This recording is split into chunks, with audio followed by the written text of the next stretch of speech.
Irmãs queridas, irmãos queridos, eu vos saúdo em nome de nosso Senhor Jesus.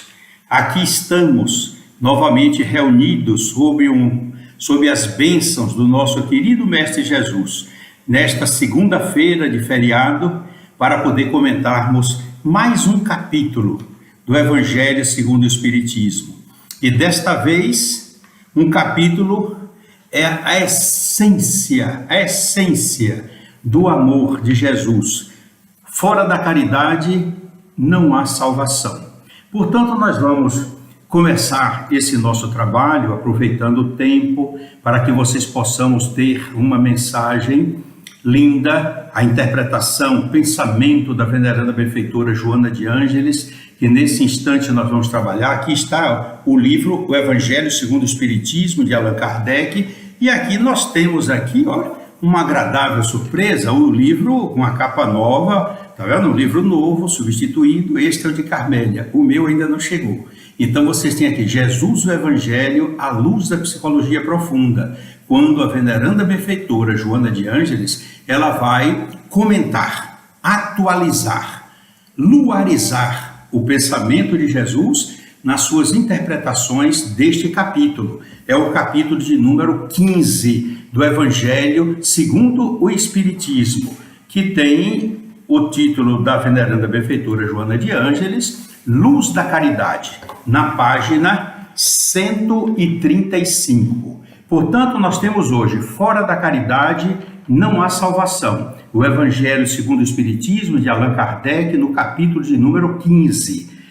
A veneranda benfeitora Joana de Ângeles sugere o estudo de 2 itens, mas, claro, ela sempre traduz o pensamento das nossas necessidades e, às vezes, penetra também nos outros itens, fazendo sempre observações oportunas, mas a base é o item 2, que é a parábola mais linda, segundo a veneranda Joana de Ângeles, a parábola do bom samaritano. E o item 10, que é uma mensagem fora da caridade, não há salvação, de Paulo, o apóstolo. Portanto, nós vamos começar com o apóstolo Paulo, que é muito interessante. Aquela carta de Paulo, a epístola de Paulo aos Coríntios, a primeira realmente é linda. Mas vamos começar nesse estudo do capítulo 15, o item 10 de Paulo, o apóstolo. Quando ele diz aqui, meus filhos, na sentença, fora da caridade não há salvação, estão encerrados todos os destinos dos homens na terra e no céu. Essa divisa brilha no céu, como a auréola santa na fronte dos eleitos, e na terra se acha gravada no coração daqueles a quem Jesus dirá, passai à direita, benditos do meu Pai. É uma mensagem linda. É claro que nós sempre procuramos incentivar, ministrar a nossa palestra em nível de aula para que vocês aprendam, observem. Eu incentivo a pesquisa, a busca das informações, mostro onde eu capto todas essas informações para que vocês já encontrem um caminho já planejado, para que vocês possam se atualizar também dentro dos livros que eu separei e pesquisei sob a inspiração da veneranda benfeitora Joana de Ângeles para passar para vocês. Então, nós vamos fazer um questionamento. De que salvação Allan Kardec e o apóstolo Paulo se referem? Fora da caridade não há salvação. Então nós vamos encontrar essa resposta neste livro aqui, Em Busca da Verdade. Que página ali? Página 11, olha, 2009, quando ela diz aqui, entenda-se salvação como libertação da ignorância, libertação do mal que existe no íntimo de cada pessoa, toda a ausência de crueldade e ausência do mal. Portanto, vocês podem ver na página 11, Em Busca da Verdade, toda essa narração, essa descrição, e a veneranda benfeitora Joana de Ângeles fala sobre salvação. Mas vamos agora já que nós vamos falar da parábola do filho pródigo, que é uma das mais lindas, é a essência do amor de misericórdia ali que Jesus aplicou e exemplificou para o doutor da lei, aqui, vamos começar com o livro Rejubila-te em Deus, no capítulo de número 13, quando a veneranda benfeitora nos diz aqui, o objetivo de Jesus era o de esculpir o ensinamento que ele realizava no imo das emoções, e as parábolas, por centrarem o seu significado nos símbolos, jamais seria esquecido ou adulterado. Foi a técnica pedagógica de que ele se utilizou. Portanto, nós vamos agora observar outra parte interessante no livro Rejubila-te em Deus, como ela diz aqui, o livro Rejubila-te em Deus, é um livro muito interessante esse aqui, Rejubila-te em Deus, na página capítulo 13, quando ela fala, se vocês observarem, tiverem a oportunidade de consultarem neste feriado, seria ótimo, vocês vão aprender muita coisa, como eu estou e continuo ainda aprendendo. Ela narra aqui, uma figueira brava, olha como Jesus se utilizava dos símbolos, uma rede de pescar, uma pérola, uma semente de mostarda, em qualquer idioma e em todas as épocas, se preservam a sua realidade, que facilita o entendimento da narrativa na qual comparecem. E ela continua, as extraordinárias imagens simbólicas de que Jesus se utilizou para ser compreendido e dizer da sua grandeza. Quais são essas imagens simbólicas? Ela cita algumas. Eu sou a luz do mundo. Eu sou o caminho da verdade e da vida. Eu sou o pão da vida. Aquele que beber da água que eu lhe der, jamais terá sede. Está aqui, Rejubila-te em Deus, no capítulo 13. Mas vamos agora um outro que vocês conhecem, Emmanuel, no livro O Consolador, na pergunta 290. Está aqui, quando ele escreve, as parábolas do Evangelho são como as sementes divinas que desabrochariam mais tarde em árvores de misericórdia e de sabedoria para a humanidade. E coisa linda, ele sabia que essas parábolas promovem isso, e Lucas foi tocado e despertado por isso também, mas já nós vamos falar dele. Vamos seguir aqui o nosso roteiro.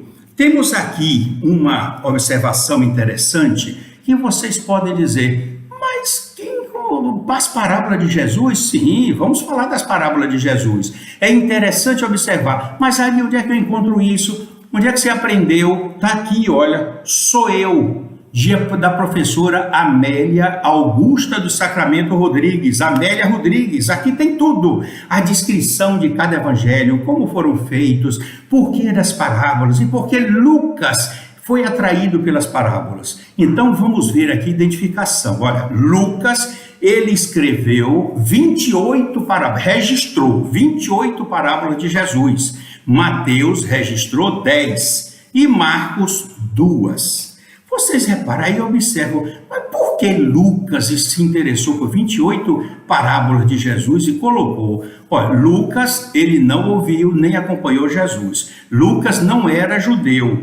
Ele nasceu na Antioquia, ou Antioquia, como pronunciam, era médico de profissão. Tinha uma vasta cultura helênica. Está aqui, ó, na professora Amélia Rodrigues, na página que está aqui marcada. Ele está aqui, a descrição de todos os evangelhos e como foram feitos. Então, Lucas não era judeu, ele nasceu no norte da África, era médico de profissão, tinha uma vasta cultura helênica. O que é cultura helênica? A cultura grega, de toda a filosofia, ele era profundo conhecedor de Paulo, Sócrates, de Platão, Aristóteles. Então, ele tinha essa cultura helênica fabulosa, era muitíssimo culto. Ele foi discípulo de Paulo, então Paulo convenceu a ele a escrever, disse muitas coisas e incentivou ele a fazer o evangelho. A pedido de Paulo, ele começou a escrever, mas ele não se restringiu só às informações que Paulo... Não, a professora Amélia nos esclarece. Ele ouviu Maria de Nazaré, a mãe de Jesus. Ele ouviu e entrevistou Joana de Cusa, Maria de Magdala e o diácono Filipe. Ari, quem foi o diácono Filipe? Aquele que Jesus convidou para segui-lo e disse: não, Senhor, primeiro deixa que eu vá enterrar meu pai. Parecia piedoso, no entanto ele estava de olho que o patrimônio passasse para ele, segundo as leis judaicas que eu já falei para vocês, porque ele era o filho mais velho e presente no sepultamento era a forma, o ritual, para que o rabino passasse para ele todo o patrimônio do pai.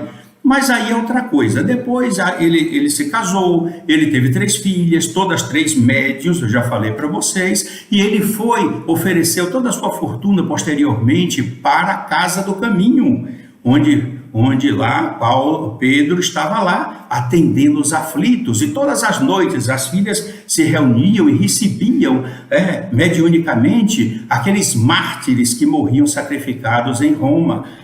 Uma coisa linda. E aí vocês perguntaram, onde é que você vê isso tudo? A professora Amélia Rodrigues é que me ensina e pode ensinar vocês também. É uma pesquisa maravilhosa. Portanto, nós vamos repetir. Ela identifica que Lucas escreveu 28 parábolas, Mateus 10 e Marcos 2 parábolas. E por que esse interesse?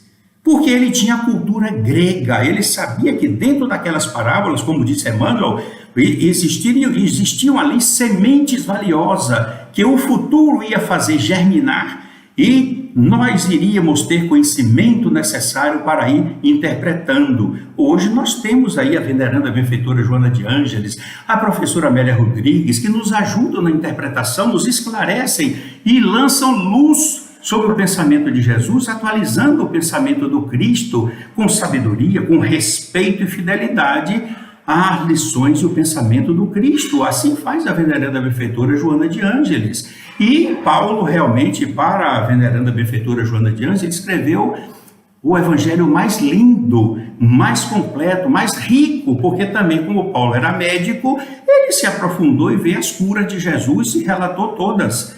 Vira o interesse. Como isso é lindo quando nós estudamos e pesquisamos e aprendemos. Eu não estou dando vasta literatura, só estou dizendo para vocês, a veneranda benfeitora Joana de Ângeles e a professora Amélia Rodrigues. Pronto, façam esses livros, os livros de cabeceira, e comecem a estudar para nós aprendermos mais e valorizar o bom trabalho que esses apóstolos, esses evangelistas fizeram, e os apóstolos também. Mas aí a nossa aula de hoje, ou nosso aprendizado, que nós estamos também aprendendo, vai ser a parábola do bom samaritano, que está em Lucas, no capítulo 10, versículos de 30 a 37. E a veneranda benfeitora Joana de Ângeles intitula, ela dá um título à parábola do bom samaritano como o poema do amor de misericórdia de Jesus. Viram como é lindo? Então, nós vamos começar com essa parábola. Vamos estudar a parte de Lucas, quando Jesus no templo foi questionado por um daqueles doutores da lei, e ele disse: mestre, que preciso fazer para eu possuir a vida eterna? Respondeu-lhe Jesus: o que é que está escrito na lei? Que é que leis nela? Olha, se ele é um doutor da lei, Jesus então respondeu a pergunta dele com outra pergunta. Então voltou para que ele refletisse o que é que está escrito na lei, já que ele era doutor da lei, ele manejava a Torá todos os dias, estudava como todos os dias. O que é que está escrito na lei? O que é que leis nela? Ou seja, como é que você interpreta? Isso todo advogado faz, pega uma lei, vai interpretar, porque a lei está ali, é fria, você vai interpretar e ver as tendências. Então Jesus respondeu: o que é que está escrito na lei? O que é que você lê nela? O que é que você entende como se ele dissesse isso? Então o doutor da lei respondeu. Agora que começa a lição maravilhosa que nós vamos estudar com vocês. O doutor da lei respondeu: amarás teu Deus de todo o teu coração, de toda a tua alma, de todo o teu poder. Isso está o primeiro mandamento da lei de Deus, que está em Deuteronômio, capítulo 6, versículos 4 e 5. Amarás teu Deus de todo o teu coração, de toda a tua alma, com todo o teu poder. E aí o doutor da lei, olha que ele estava querendo alguma coisa a mais do que isso. Ele foi para o livro Levítico, ele saiu do Deuteronômio, que eram os mandamentos, dos 10 mandamentos da lei de Deus, e foi para o Levítico. O Levítico é outro livro, o Levítico também da Torá, que está na Bíblia, no Antigo Testamento, versículo 19, capítulo 19, versículo 18.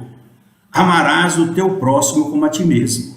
Então vejam que ele fez ali uma jogada em cima de Jesus, porque Jesus sabia que ele queria, não era a forma como ele poderia ir para o reino dos céus, porque ele já explicava e estudavam isso. Ele queria saber a opinião de Jesus, quem era o próximo. Por isso que estava ali, foi feito para tentar Jesus, no meio de todos os outros judeus que estavam ali. Então vejam bem, e o doutor da lei, ele respondeu colocando os níveis do amor no pensamento judaico. Ari, onde é que você viu isso? Em uma das palestras de Haroldo Dutra Dias, que ele esclarece isso com muita propriedade. Os níveis do amor. Então, primeiro, amarás teu Deus. Segundo, de todo o teu coração. O que isso significa? A sede do sentimento, da razão, para os judeus naquela época, era o coração. E isso era para despertar a compaixão e o planejamento. De toda a tua alma. Para os judeus, segundo Haroldo Dutra Dias, que estudou profundamente, a união do corpo e alma, para demonstrar amor com ações concretas. Primeiro, observar de todo o coração. O coração é a sede do sentimento e da razão para os judeus. Naquela época, eles não entendiam de fisiologia humana. Estava aqui, o sentimento e a razão era tudo aqui. Não era aqui, ó. Por isso que Jesus também, para sintonizar com eles, o que sai da boca vem do coração, as coisas boas. Porque na época o pensamento deles pensava que tudo saía do coração. Então a sede do sentimento e da razão era o coração. Então isso para despertar a compaixão e o planejamento do que ia fazer para atender outra pessoa. De toda a tua alma, união com o corpo, alma e corpo, para demonstrar amor com ações concretas. De todo o teu poder, colocar tudo o que tem a serviço de Deus. Portanto, está aí os 3 níveis do amor. De todo o teu coração, despertar compaixão e planejamento. Planejar o que você vai fazer. De toda a tua alma, ações concretas. Realizar a ação do amor. E com todo o teu poder, colocar tudo que tem, todo o seu patrimônio, a serviço de Deus. E aí ele coloca de Levítico, capítulo 19, versículo 18. Amarás o teu próximo como a ti mesmo. Jesus compreendeu a sagacidade, a esperteza daquele doutor da lei e respondeu doce e suavemente. Disse-lhe Jesus, respondestes muito bem, elogiou ele, mas completou, faça isso e viverás. Quer dizer, faça isso e você vai viver a vida eterna, seguindo aquilo que está ali. Amar a Deus de todo o teu coração, de toda a tua alma, com todo o teu poder. Olhe pelo coração, despertar compaixão e planejamento. Segundo, demonstrar amor com ações concretas. Terceiro, colocar tudo que tem a serviço de Deus. Então aí está uma beleza, qualquer um pode conseguir a vida eterna realizando isso. Mas o que ele queria era outra coisa. E aí disse do Levítico, capítulo 19, versículo 18, amarás o teu próximo como a ti mesmo. É o que ele queria saber, quem era o próximo dele, para poder pegar Jesus, colocá-lo numa situação constrangedora. Por quê? Eu vou falar para vocês. Então Jesus respondeu, respondestes muito bem, faze isso e viverás. Mas o doutor da lei, querendo parecer que era um justo, olha a forma hipócrita de falar, disse a Jesus, quem é o meu próximo? Olha, isso aí era uma questão. Para os judeus, o próximo são todos os só da sua raça. Se não for da raça judaica, não é próximo. Mas Jesus, para Jesus, como nos ensinou, O próximo é a humanidade inteira. E isso está aí, Haroldo Dutra Dias falou, que isso foi conforme Hilel, avô de Gamaliel, mestre de Paulo de Tarso. Então, claro que Jesus ia dizer isso para ele. Olha, o próximo, meu próximo, o seu próximo, o próximo de todos nós é a humanidade inteira. Mas ele, doutor da lei, iria dizer não, a nossa escola, a nossa lei, os próximos são apenas da minha raça. Eles eram vaidosos, os judeus. E Jesus sabia disso. Por que ele perguntou a Jesus? Porque queria forçar Jesus a dizer que o próximo era a humanidade inteira. O que contrariava não era da escola dele, então simplesmente ele procurava uma confusão e dizer não, o próximo nós consideramos somente aquele da nossa raça. Estava a discussão feita, mas Jesus, habilmente, inspirado como médium de Deus, ele teria de dizer, o próximo é a humanidade inteira, conforme Hilel, avô de Gamaliel, mestre de Paulo de Tarso, divulgava. Mas Jesus não. Ele olhou com piedade para o mestre, segundo a professora Amélia Rodrigues, e começou a contar uma parábola para envolver o doutor da lei.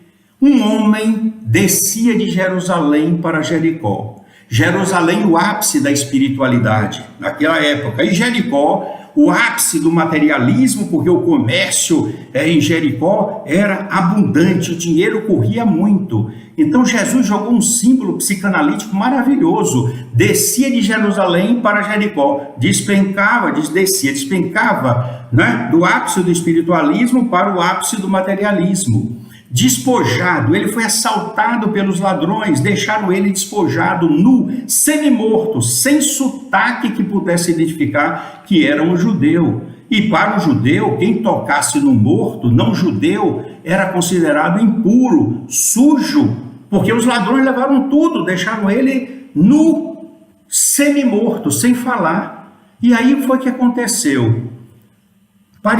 Passou primeiro um sacerdote, olhou, não conseguiu identificar se era judeu, passou adiante. Depois veio um levita, da tribo de Levi, também judeu.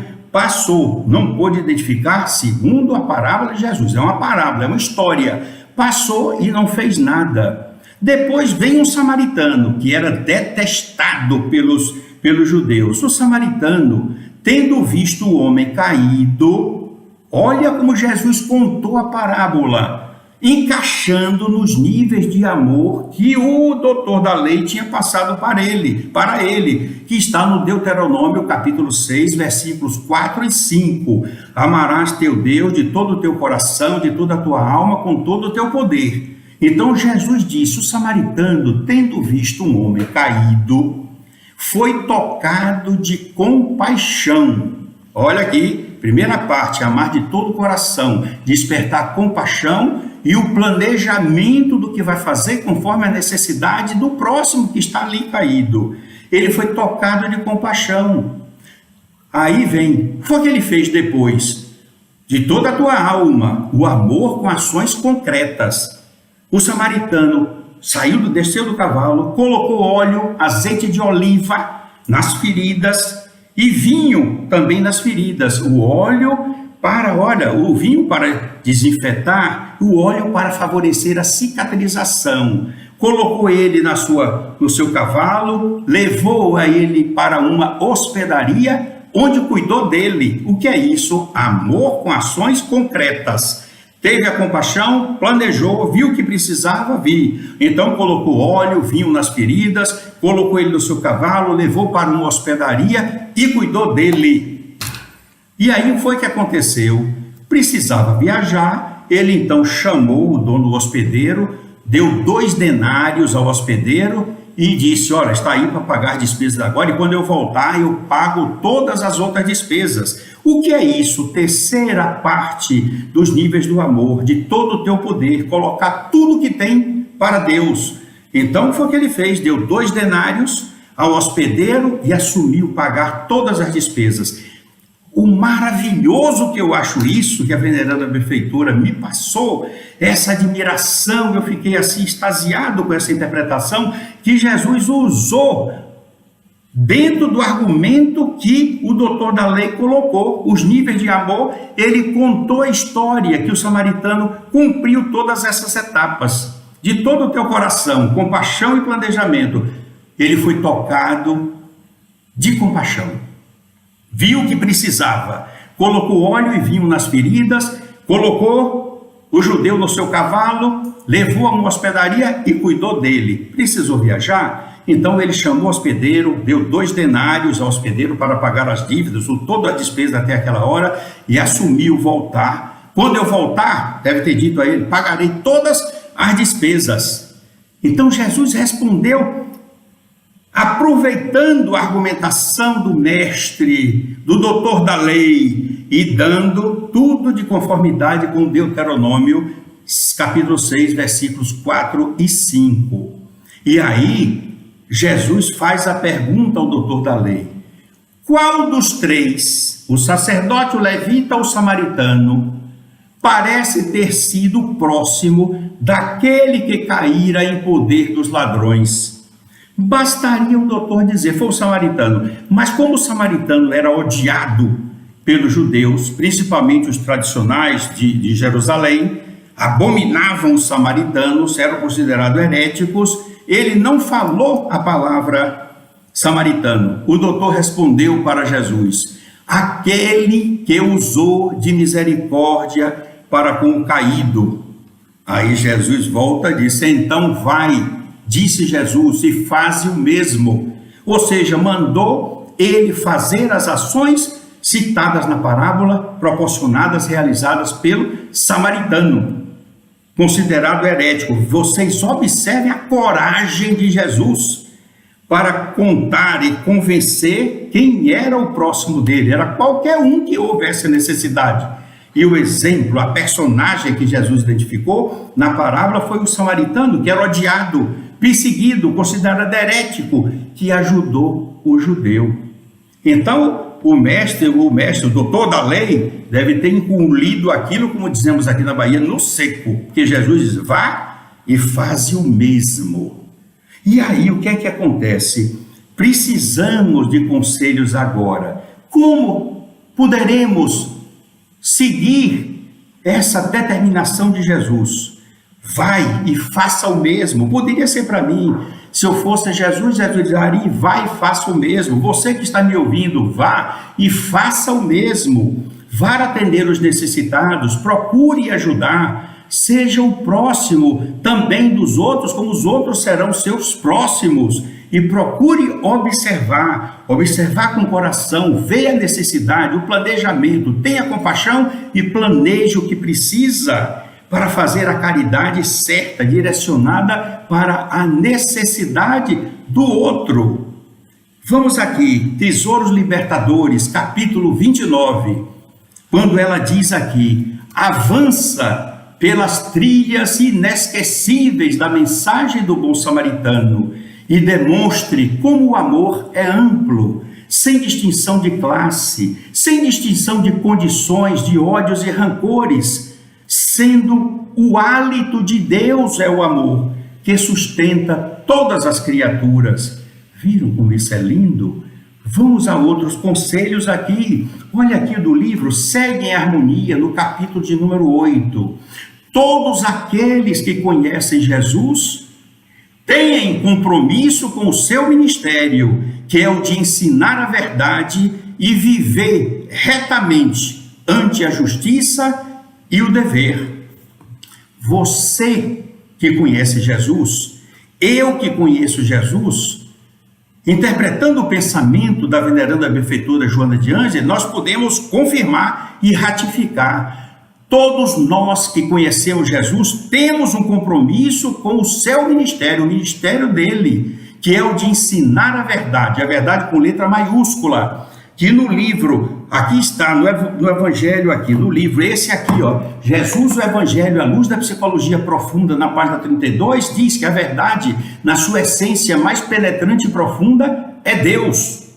Todos nós que conhecemos Jesus, temos o compromisso com o seu ministério, que é o de ensinar a verdade e viver retamente diante da justiça e diante do dever.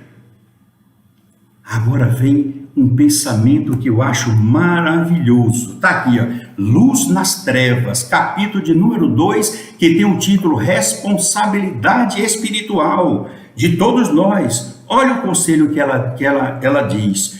Não atues esporadicamente como alguém descomprometido com a caridade fraternal. Quer dizer, não atue esporadicamente, quando você tiver vontade, como alguém descomprometido com a caridade fraternal, descomprometido com os ensinamentos de Jesus. Não! A ação do bem deve ser diária, a começar dentro dos nossos lares, com aquelas almas que estão ali encarnadas e que Jesus nos permitiu, sob as bênçãos do Pai de misericórdia, para que tivéssemos contato para resgatar o nosso passado, substituindo, diluindo todo o ódio em nossos corações pelo amor de misericórdia que Ele nos ensinou. Esse conselho é bonito. Eu sempre observo esse, mudou minha vida. Devemos atuar diuturnamente em trabalho do bem, enxugando lágrimas, levantando os caídos, orientando os aflitos. Esse é o nosso trabalho. E ela continua, Luz nas Trevas, nesse capítulo 2, responsabilidade espiritual, quando ela esclarece aqui. Quando te candidataste, espíritos guias interessaram-se em ajudar-te. Se perseveras com responsabilidade, se você persevera com a sua responsabilidade, eles ampliam os teus recursos, os nossos recursos terapêuticos, e utilizam-se com amor e ternura. Se não cumpres o programa estabelecido que nós assumimos, você se afasta do auxílio deles, eu me afastarei do auxílio deles, e ficaremos à mercê de outros espíritos frívolos e levianos. Viram a responsabilidade?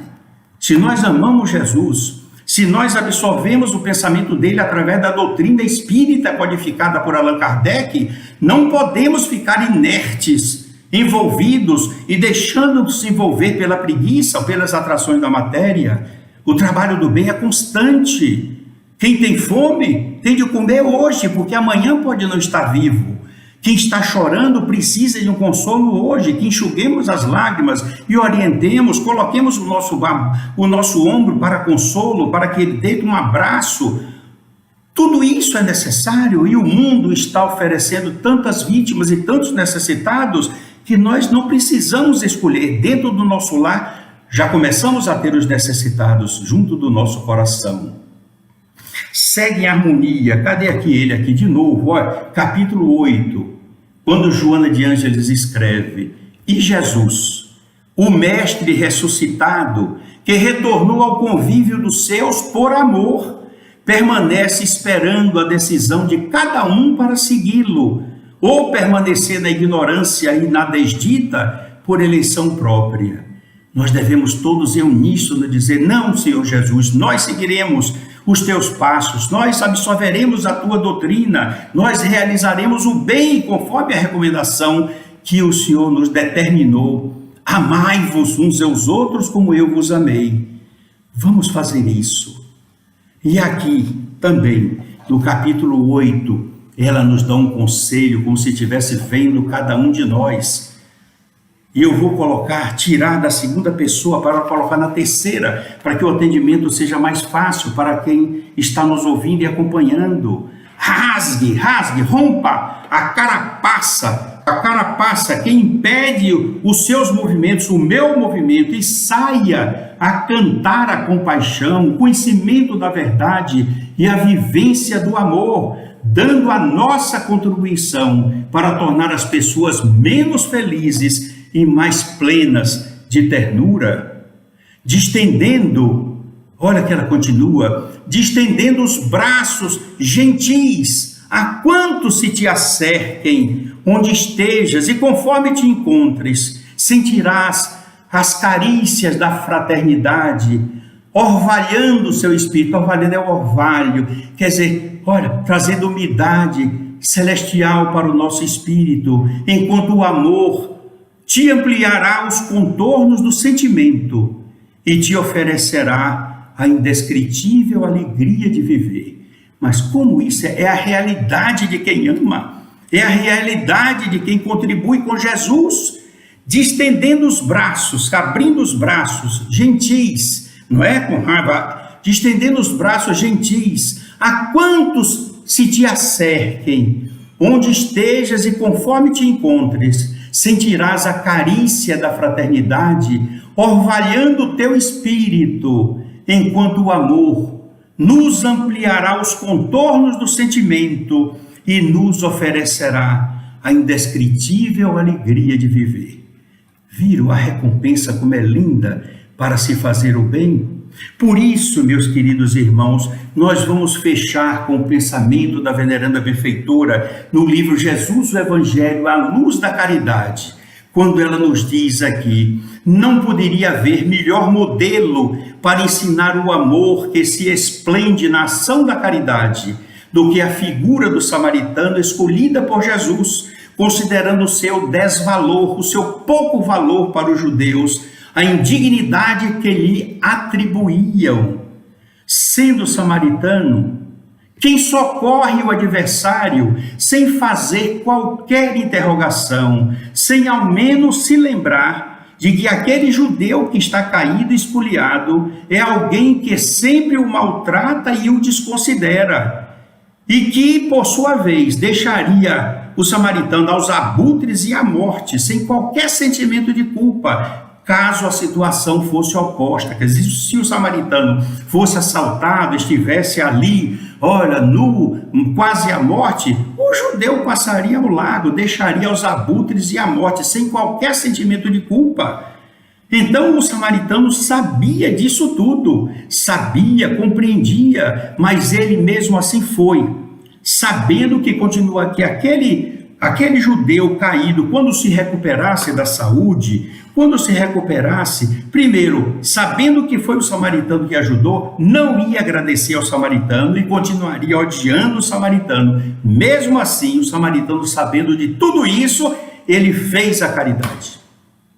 E Joana conclui: é esse, meus irmãos, o sentido da caridade com Jesus. Não se trata da doação que humilha, do oferecimento de coisas e pertences inúteis que estão nos nossos armários, dos excessos que entulham móveis e morfam os armários. Não, é para dar o coração, era dar-se no sentido de oferecer àquele que precisa. Portanto, ela conclui de uma forma maravilhosa, como eu vou concluir para vocês, procurando não fugir do pensamento dela. A parábola do bom samaritano é um poema da mais profunda psicologia do Mestre para com a humanidade, tornando-se necessário a cada indivíduo atender à ordenança, à ordem. Então, vai, diz Jesus, e faça o mesmo.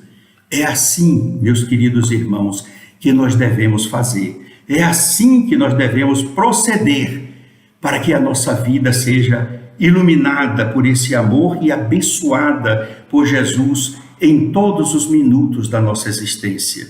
Por isso que eu fui presenteado quando eu faço o comentário deste capítulo, desta parábola, que realmente é linda e traduz a essência, esse poema do amor de misericórdia de Jesus, como diz a veneranda benfeitora Joana de Ângeles: recebam, como eu estou recebendo agora, o amor de Jesus em nossos corações. Mantenhamos o nosso compromisso de ajudar Jesus, fazendo sair de nossos corações, escancarindo as portas da nossa alma, para que reflua os doces vapores do nosso amor, acolhendo o que sofre, orientando, levantando os que estão caídos, enxugando lágrimas, para que possamos ser dignos e merecedores de poder um dia ouvir de Jesus: sentai à direita, ó bendito de meu Pai. Que Jesus os abençoe, todos vocês que estão me ouvindo.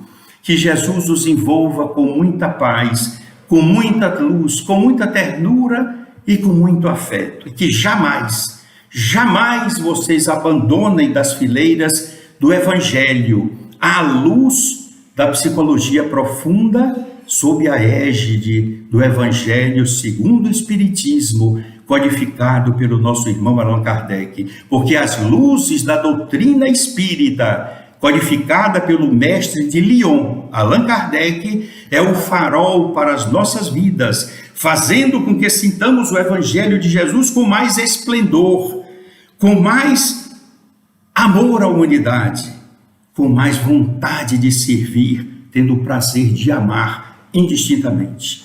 Que Jesus nos abençoe, que a nossa Mãe Maria Santíssima continue intercedendo por nós junto ao seu Filho amado, para que ele tenha a paciência necessária para continuar nos ajudando, orientando, iluminando os nossos passos, para que com o auxílio de espíritos de escola, como a veneranda benfeitora Joana de Ângeles, a professora Amélia Rodrigues, podemos nos manter seguros e fiéis aos compromissos assumidos e com a ajuda dos espíritos amigos que nos acompanham e do nosso anjo da guarda que permanentemente está conosco, possamos sair desta encarnação vitoriosos para sermos recebidos no plano espiritual por aqueles que torceram por nós, que nos orientaram, nos ajudaram em abraços de luz, de olhares de ternura, de felicidades supremas por mais uma vitória alcançada. Fiquem com Jesus no coração, com Deus no pensamento e que suas mãos sejam as representações de Jesus na disseminação do seu amor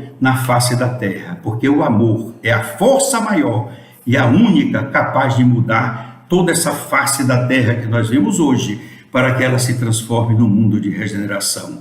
Deus os abençoe, meus queridos irmãos, e sintam-se abraçados e beijados no coração por este pequenino e último dos servidores do Cristo, que procura e se esforça cada dia para fazer melhor, em benefício de todos vocês e de mim mesmo. Que assim seja.